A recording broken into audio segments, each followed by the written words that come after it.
This is the Big O Show. This is the Big O Show. All righty, there he is looking at me smiling. He's had a great day today, Jeff. We saw some good football today.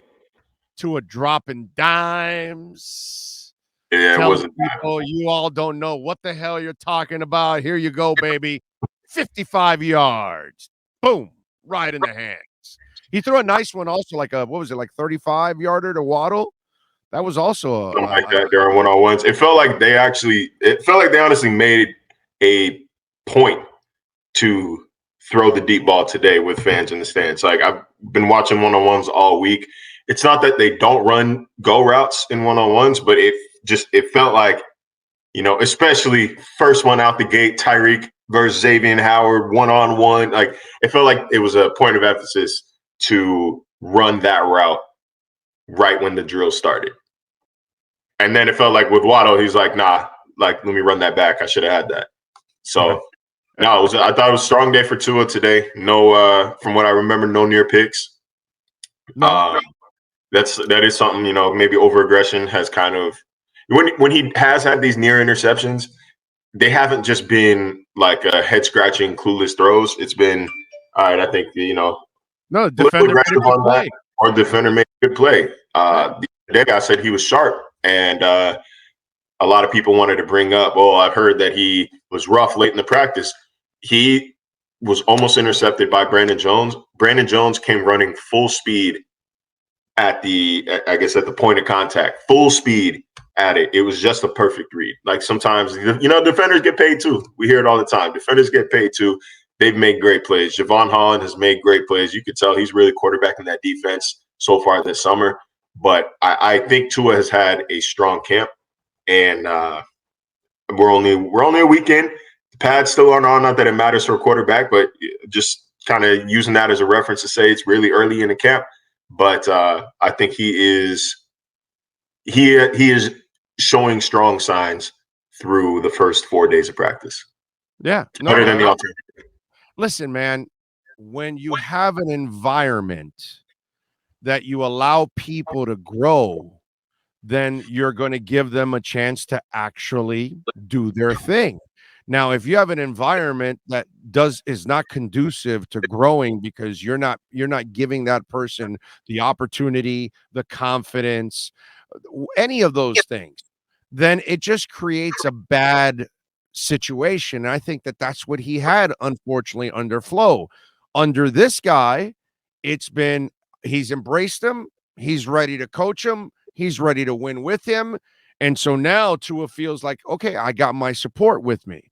You know what I mean? And he's always, look, a lot of the shit that went on in the last year, it wasn't Chris Greer and Marvin Allen and Reggie McKenzie wanting Watson. No, dude, it was the owner. It wasn't, no, I'm sorry, it was Flo. It wasn't those guys, again, that wanted Brady. No, that was Ross and his buddy Beal that obviously is friends with Brady. Those kind of things came from the periphery.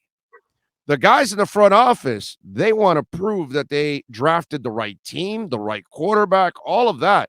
This has been a battle for this front office, one, to stay together, and two, to be able to prove that their players can turn this franchise around without the interruptions of a disruptive head coach that they had last year, or an owner that loves the shiny objects, has always loved the shiny objects. You know how Ndamukong Suh became a Miami Dolphin, right? Do you know? I'm not familiar. No. A lot of money. Ross is at a what's it called? A Detroit Red Wings game. Okay. And he has a long conversation with Ndamukong Suh there. The rest is history. The rest is history. He was enamored because have you ever met Suh? He's like as nasty as you think he is, and he'll step on Aaron Rodgers' ankle and all that. Exactly. Like he is 10 steps ahead of your ass, bro. Okay. If you think he's just some Neanderthal on the D line, no, he is super smart. He has a personality that will be engaging at times. He's a different dude away from the football field, and so that he won Ross over, and Ross loves the shiny objects. And that's what these things were. And that's what this guy has been fighting. Chris Greer and the entire front office, and then Tua. And he has all these people that are trying to interject their own opinions and putting in people. And now I think he's got that clear runway where there's nothing. There are no things getting in the way. There's nobody suggesting this. They're saying that you can't do that. You don't have a coach that's against you. I think it creates a completely different environment for any human being, not just Tua. Yeah, and that's why Mike McDaniel, one of the first things that he wanted to focus on here is creating a different kind of culture and atmosphere. And it really just boils down. And I talked to Mohamed Sanu about this yesterday because I was like, look, Mike's not like an intimidating presence. He's not a loud guy. He's not I'm sure you've seen the criticism that he wouldn't be able to inspire a group of like a team. So, what is it about him? Like, why do you listen to him? Dumbest thing, by the way, it's the dumbest thing in the world. Players only want you to teach them how to win and hit their incentives. They don't care how you do it, dude. You can scream it if you want. You can be cerebral if you want. But if you don't get me there, that's where they lose respect for you, dude. When you keep selling me the shit that doesn't work, the shit that's making me lose as a player, the shit that's not making me get to my incentives, that's it, dude. They don't care how you look or how you say it or whatever. Show me how you're going to make me better. That's all players care about. That's it. And that was it. Basically, it's the trust. It's knowing, okay, this guy is smart. And not just that, this guy is smart. This guy cares about me. And those combined, he cares about making me better, and he cares about giving me the ability to feed my family, to create generational wealth, to be the best player that I can be. I trust him to do that. And he trusts me to be a professional. Like, it's a match. It is a match made in heaven. Look, he is a player's coach to the T. And it's showing from an energy standpoint right now. I have always said, they start the season off Patriots, Ravens, Bills, Bengals. If they start 1-3, I want to see how this team responds. If they go to, let me see if I pull up the schedule here. When they go to when they've got that primetime game against Cincinnati, I want to see how they respond. When they got Sunday Night Football against the Steelers, I want to see how they respond. I want to see this team in the face of adversity. It's literally sunshine and rainbows outside in Miami during the summer. I want to see what happens when it's grimy, when the chips are stacked against them. That is when I can make a full determination of what kind of coach Mike McDaniel is. But as far as a person, like what kind of person he is right now, I don't think there hasn't been a bad word said about him since he's gotten here. There hasn't been a bad word, not a complaint from a media standpoint. Like, obviously there are rules that a lot of us don't necessarily agree with in terms of what we are and are not able to report. But it really all just boils down to communication. Like injuries. We're told not to report on injuries that we see at practice because they would like us to talk to them about it. And Mike can offer more insight. As in today, we say, hey, Dieter isn't practicing. What's going on? Like, why isn't he there? And first or second day of practice, I think. So he hurt his foot. We're going to just take the weekend to see how he's feeling, reevaluate at the beginning of next week so that it eliminates speculation. And he wants to be honest. Like, if there's one thing that Mike does with us, the media, he wants to answer the question. And not every coach wants to do that. Like, there's answering the question and there's answering the question. You know what I'm saying? Some coaches will give you answers and some people answer the question. He's the kind of guy that wants to explain his thought process. And especially if it's something that really can get him going, like a topic he can really thoroughly explain, he'll do that. And it makes us smarter, which ultimately makes y'all smarter because we can relay that back to you.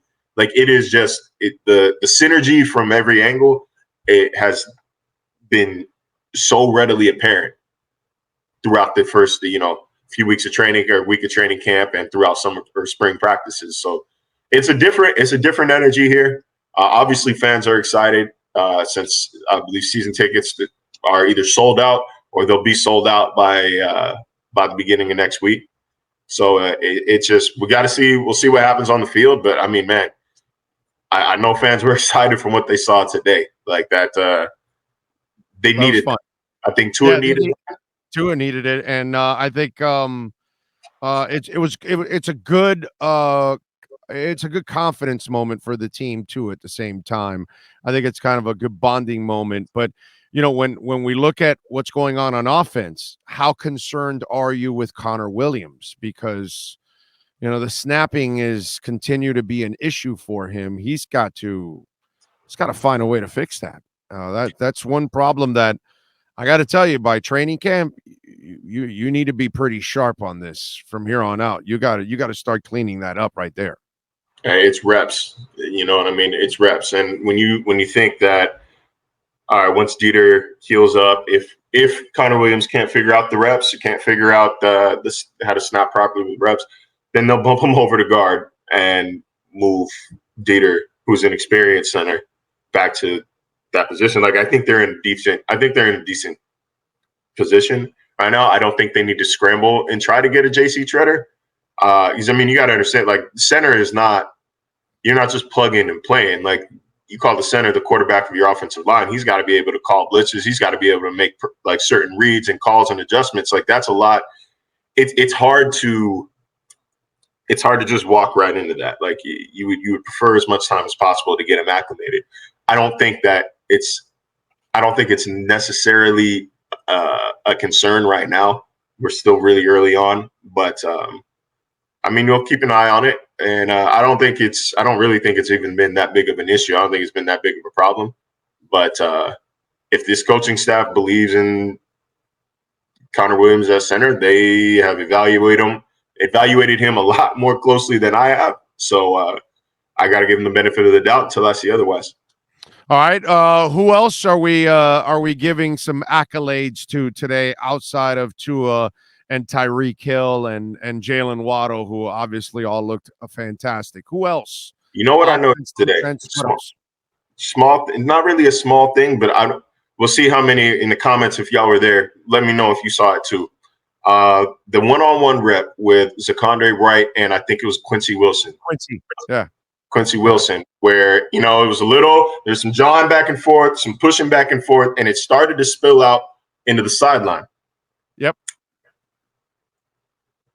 But Javon Holland saw it the entire way, and before it could even begin to escalate, before those two could come together, he was right in between them and starting to push one guy, Zacondre, away. Yep. He was right there to break it up. That's leadership out of a 22-year-old. Not a kid. Freshly 22. He was born in 2000, so it should be pretty easy to do the math. I mean, when you talk to him, you can tell he's really not. He's different. Like he's like one of those mature young men that I like. Like he's even more mature than I am, and I'm an old man.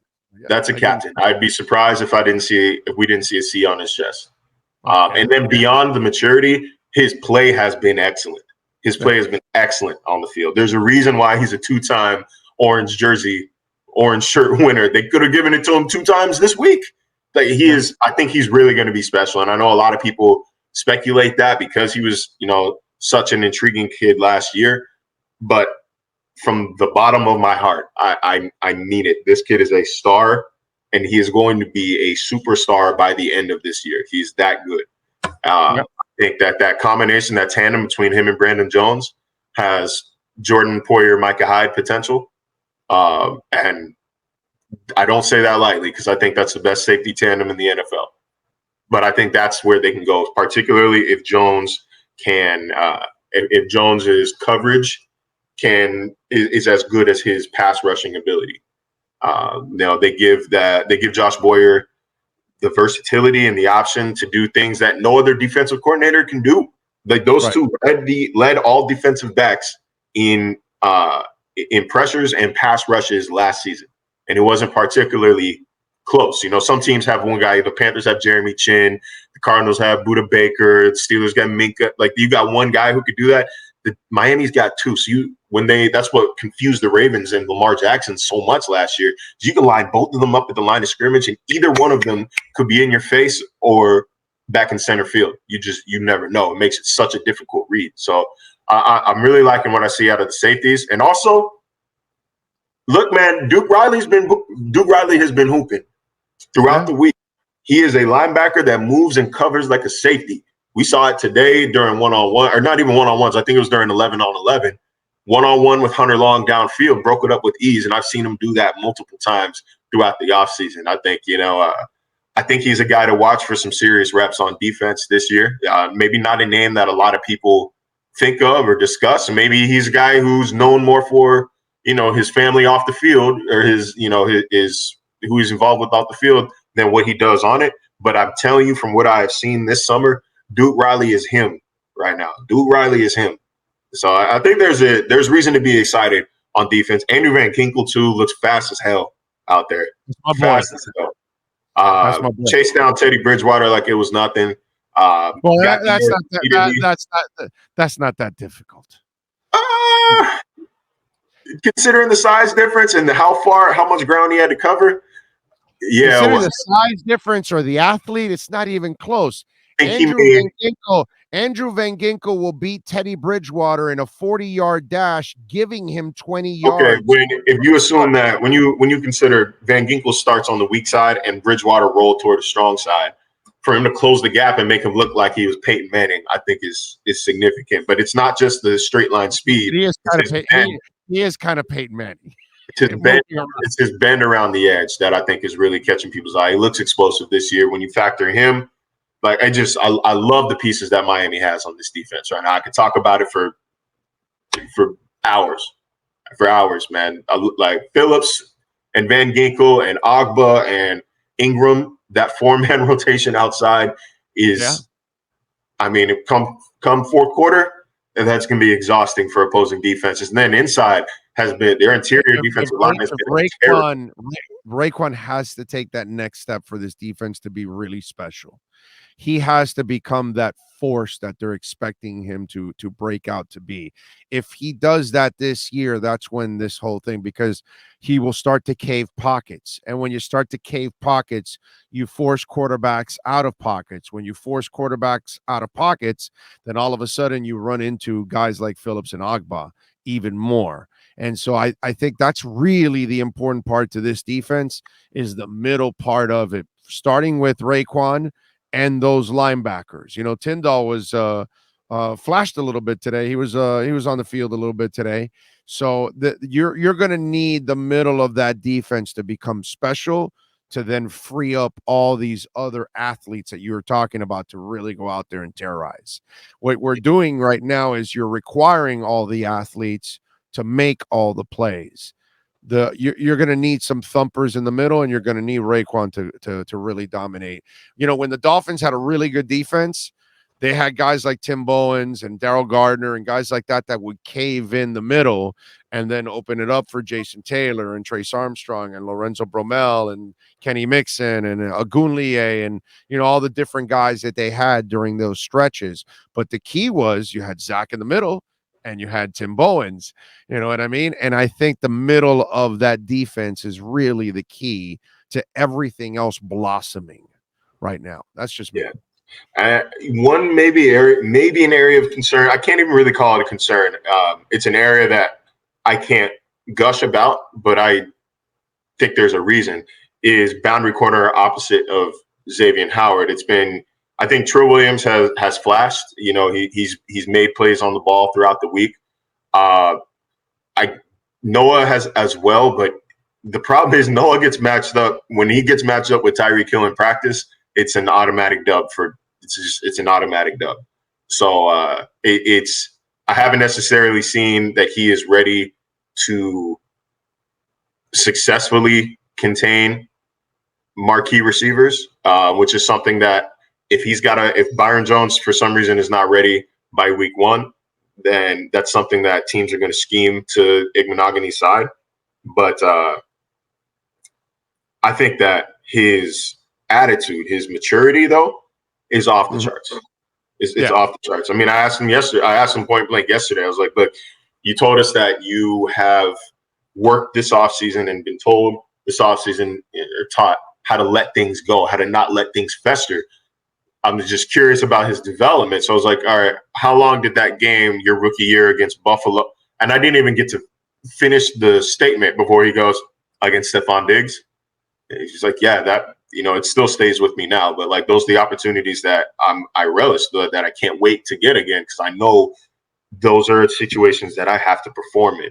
And I didn't perform that day. I was bad that day, and it stuck with him and bothered him for a while. But he's learned to kind of have that short memory, that goldfish memory. So I don't know if I'm necessarily confident in CB2 right now, but it's just not, it's hard to be confident in any corner not named Xavier Howard when they guard Tyreek Hill, and Jalen Waddle, is not necessarily. Tyreek Hill is gonna do that to anybody in the league. So I mean, I'm not gonna. So like, I can't fault the guy. I can't fault the kid too much for it, but I wouldn't be. I just wouldn't be shocked. I wouldn't be shocked if it's Trill Williams starting if Byron Jones can't go. I wouldn't be shocked. I think he's had a strong camp. I got you. All right. Give me any other names step up for you out of left field a little bit, especially the last couple of minutes. Honestly, I think that about wraps it up there. Everybody else is more or less as expected. One more one-handed grab today. Oh, Sanders? Yeah. It's a nice catch. Like he has almost no chance. Catch. Travis Wingfield and I were talking about this. Like I was telling, like Preston Williams has like no shot at making this team, like none whatsoever, because he does nothing on special teams. So you're not an impact on special teams. So you're not going to be the back end. So are you going to challenge the top four guys? No. So you really have no shot.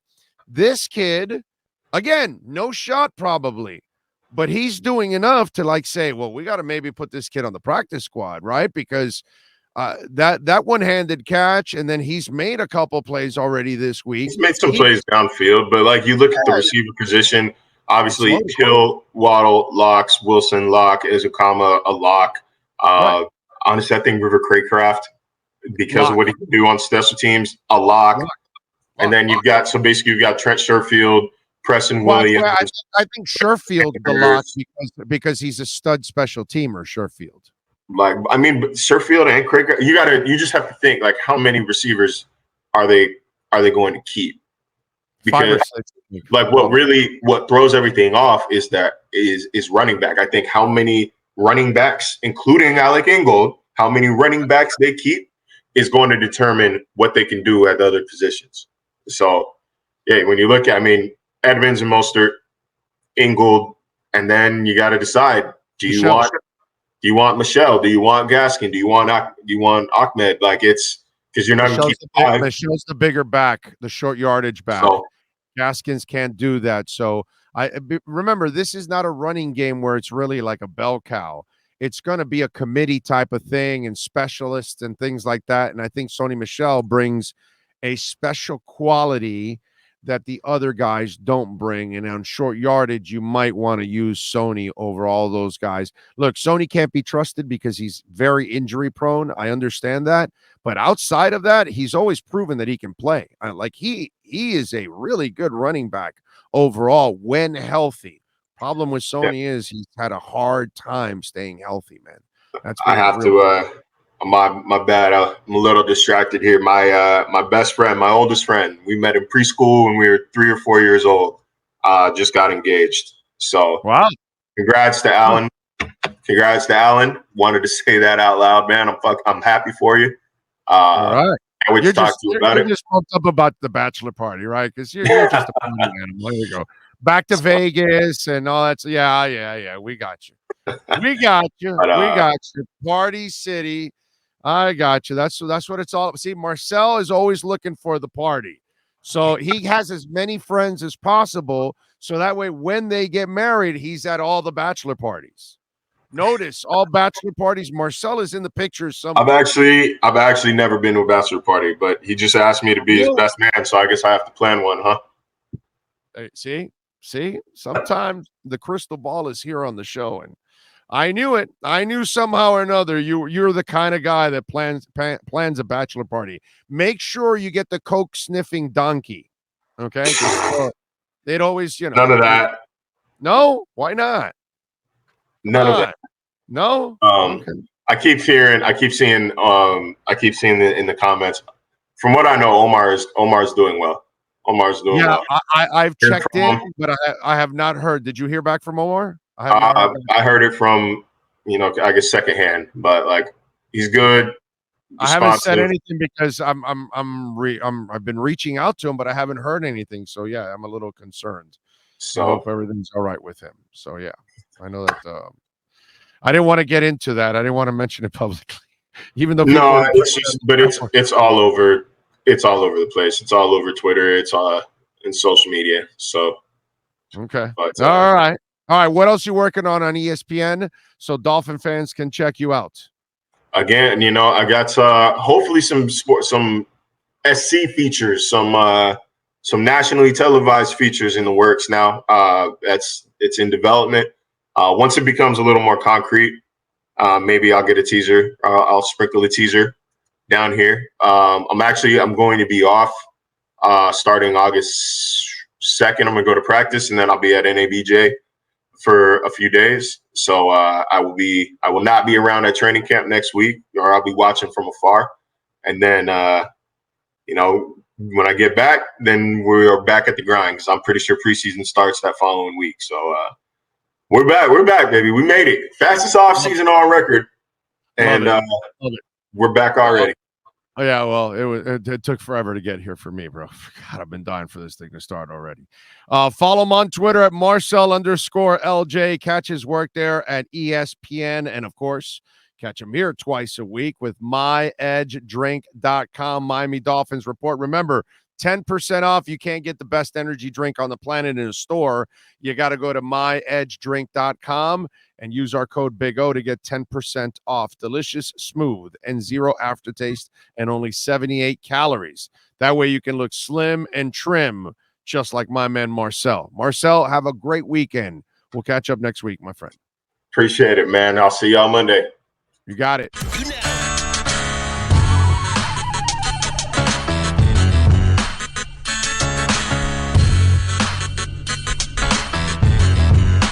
This is the Big O Show.